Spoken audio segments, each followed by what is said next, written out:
I'm pretty sure by now everyone's pretty much aware of Redo of a Healer because of the stuff that happens in the first few episodes of it and pretty much what happens throughout the whole series as a whole.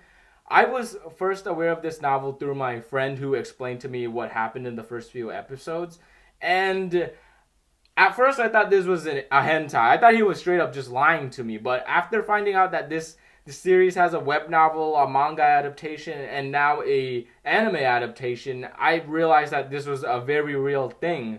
And I was kind of curious because I was curious whether or not this series was misrepresented or if it was actually as bad as some people said it was. And after reading about 5 volumes of this story, I can kind of say that I have a pretty good view of things.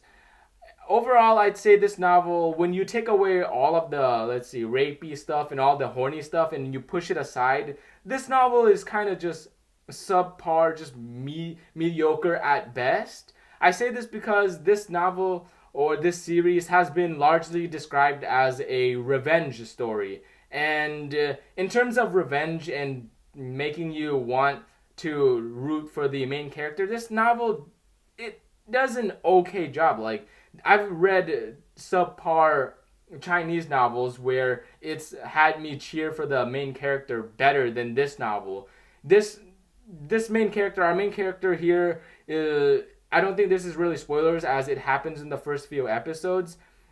Pretty much he gets abused, used as a sex slave, and yeah, pretty much that. He just gets abused, used as a sex slave, gets drugged. He pretty much loses his mind until he forms an immunity to the drugs that are being used on him by pretty much people who are in the world called heroes or whatever. And he pretty much somehow kills the demon lord or whatever by using plot, and he rewinds time so that he can get revenge on people pretty much. And the thing is, this it would be a good story if the people were actually bad, or well, I mean the people are actually bad, but if it would be a good revenge story if the main character wasn't exactly the same type of people that he's getting revenge on.